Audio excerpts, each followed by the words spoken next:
마른 땅을 적시는 담비 같은 방송. 안녕하세요. 저는 알기 쉬운 성경교리의 목사 차주영입니다. 자,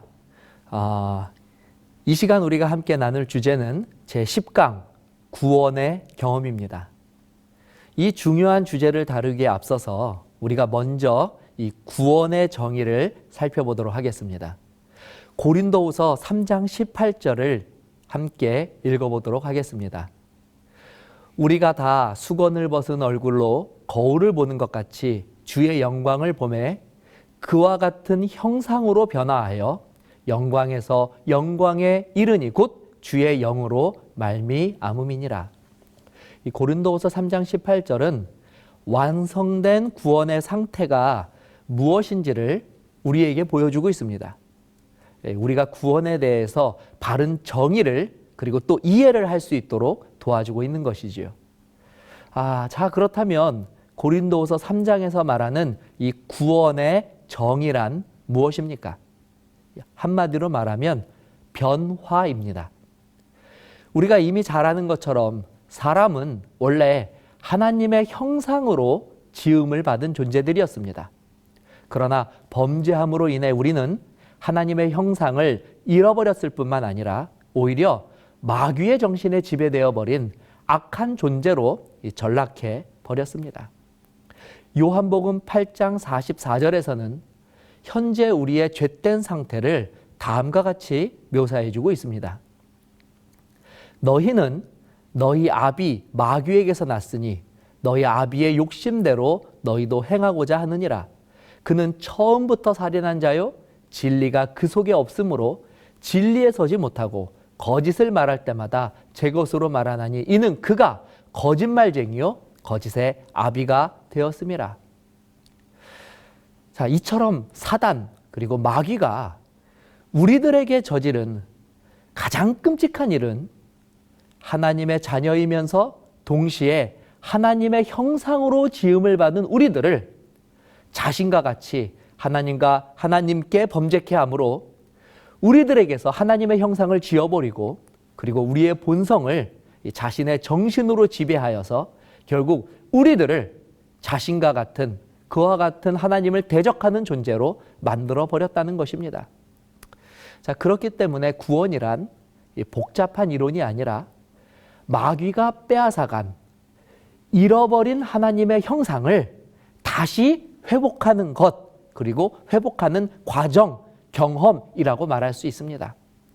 그것을 고린도후서 3장에서는 변화라고 하는 단어로 언급한 것입니다. 자, 무엇에서 무엇으로 변화하는 것일까요? 맞습니다. 범죄함으로 인해 하나님의 형상을 잃어버린 인간이 다시 하나님의 형상으로 변화되는 것, 그것이 바로 구원입니다. 구원의 이 궁극적인 의미를 오늘 우리가 다루고자 하는 이 구원의 경험이라고 하는 내용 속에서 살펴볼 것입니다. 혹은 이 변화의 과정이라고도 이야기할 수 있습니다. 아마 오늘 방송을 시청하시는 분들 중에는 지금부터 우리가 다루고자 하는 이 구원의 과정을 이야기할 때 자주 사용되는 단어, 이 칭의, 성화, 영화라는 구원의 3단계 혹은 3개의 과정이라고 배우신 분들이 이미 계실 것입니다. 그러나 아직 이 용어가 생소하신 분들도 계실 것입니다. 저는 앞으로 이 강의에서 이 단어를 자주 사용할 것이기 때문에 먼저 이 단어들의 의미를 구원받은 자들의 경험하는 변화의 과정에 맞추어서 이해해보는 시간을 먼저 갖도록 하겠습니다. 자, 이 구원의 과정이란 죄인이 하나님의 형상으로 변화하기까지의 과정입니다. 이 변화의 과정을 알기 쉽게 이 3단계로 구분하여서 이야기하면요. 이미 나에게 이루어진 구원, 그리고 현재 실현되고 있는 구원, 그리고 혹은 경험, 그리고 앞으로 실현될 구원의 경험으로 구분하여서 이야기할 수 있고 각각 그것을 칭의, 그리고 성화, 영화라고 부르는 것입니다. 자, 그렇다면 본격적으로 이 하나님의 형상으로 변화하는 이 구원의 세 과정을 다루어 보도록 하겠습니다. 자, 먼저 칭의입니다. 이 칭의는 조금 전에 말씀드린 것처럼 이미 성취된 구원이라고 간단하게 정의할 수 있습니다. 여기서 우리가 한 가지 반드시 짚고 넘어가야 할 사실은 범죄한 인간이 어떻게 다시 하나님의 형상을 회복할 수 있게 되었냐는 것입니다. 자, 우리는 지난 강의에서 이미 다루었습니다. 일단 범죄한 죄인은 어떤 노력이나 방법으로 자기 자신을 스스로 구원할 수 없다는 것입니다. 그렇기 때문에 죄인들에게는 그들을 구원할 구원자가 반드시 필요합니다. 자, 이것은 이 자존심의 문제가 아니라 이 사실, 진리의 문제입니다. 그렇기 때문에 하나님께서는 인류를 구원하시기 위하여 자신의 독생자를 인류의 구원자로 보내주셨고, 인류의 구원자로 오신 예수님께서는 구원을 바라는 모든 자들에게 다음과 같이 자신을 나타내 보여주셨습니다. 요한복음 14장 6절입니다. 예수께서 이르시되 내가 곧 길이요 진리요 생명이니 나로 말미암지 않고는 아버지께로 올 자가 없느니라. 자, 그렇기 때문에 누구든지 구원의 경험을 시작하기 위해서는 반드시 하나님이 보내신 구원자 나사렛 예수님을 개인의 구주로 영접하는 일을 가장 먼저 하여야 하는 것입니다. 로마서 10장 9절에 내가 만일 내 입으로 예수를 주로 시인하며 또 하나님께서 그를 죽은 자 가운데서 살리신 것을 내 마음에 믿으면 구원을 얻으리라고 말씀해 주셨습니다. 그리고 이와 같이 예수를 개인의 구주로 영접한 자들은 그 이후에 더 깊은 구원의 경험 속으로 들어갈 수가 있게 됩니다. 그리고 그 구원의 첫 경험을 우리는 칭의라고 이야기합니다. 자, 먼저 이 칭의에 대해 간단하게 정의를 하자면 칭의란 예수님께서 십자가의 죽으심으로 이 죄인인 우리가 예수님의 공로로 말미암아 의롭게 변화되는 것을 말합니다. 고린도서 5장 21절입니다. 하나님이 죄를 알지도 못하신 이를 우리를 대신하여 죄로 삼으신 것은 우리로 하여금 그 안에서 하나님의 의가 되게 하려 하심이라. 자, 우리는 구원이란 죄인이 하나님의 형상으로 변화하는 것이라고 정의하였습니다. 여기서 하나님의 형상으로 변화한다는 것은 이 죄인인 우리가 하나님과 같이 의로운 자가 될 수 있다는 말이기도 합니다.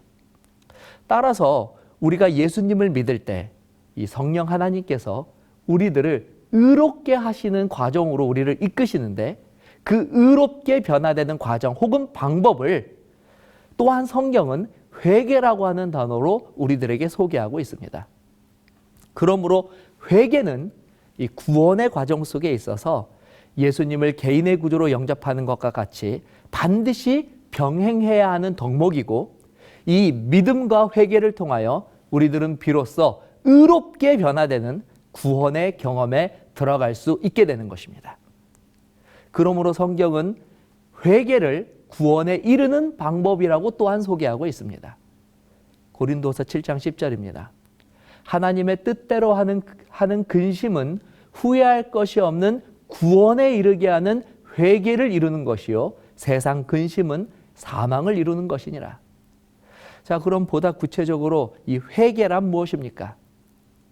어떻게 하는 것이 회개입니까? 고린도후서 7장 10절에서는 회개를 하나님의 뜻대로 하는 근심이라고 말해주고 있습니다. 역시 이 회개의 원어적 의미는 슬퍼하다라고 하는 뜻의 히브리어 나함을 번역한 것입니다. 이에 해당하는 헬라어 동사 메타노에오 역시 자책감을 느끼다라는 뜻을 가지고 있습니다. 그러므로 진정한 회개는 근심하고 슬퍼하고 자책하는 것입니다. 자, 무엇에 대해서 근심하고 슬퍼하고 자책하는 것을 회개라고 말합니까?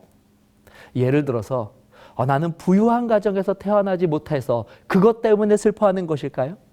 아니면 내가 원하는 세상적 성공이나 부귀영화를 누리지 못해서 그것 때문에 갖게 되는 근심일까요? 성경은 이런 세상적인 것들로부터 오는 슬픔을 결코 회개라고 말하지 않습니다. 우리 성경절 하나를 더 읽겠습니다. 잠언 28장 13절입니다. 자기의 죄를 숨기는 자는 형통하지 못하나 죄를 자복하고 버리는 자는 불쌍히 여김을 받으리라. 회개란 죄에 대해서 슬퍼하는 마음입니다. 시편 기자는 시편 51장 4절에 회개가 죽게만 범죄하는 행위라고 표현하였습니다. 이 죄란 단순히 내가 저지른 실수에 대해서 후회하는 마음이 아니라 하나님 앞에서 행한 모든 가증한 일들, 즉 하나님의 형상으로 지음받은 존재들이 마귀의 정신에 사로잡혀 하나님의 영광을 훼손하고 스스로 멸망케 하는 죄악을 즐겼던 그 모든 어리석은 행위들에 대해서 자책하고 슬퍼하고 근심하는 마음과 행위를 일컬어서 바로 회개라고 한다는 것입니다.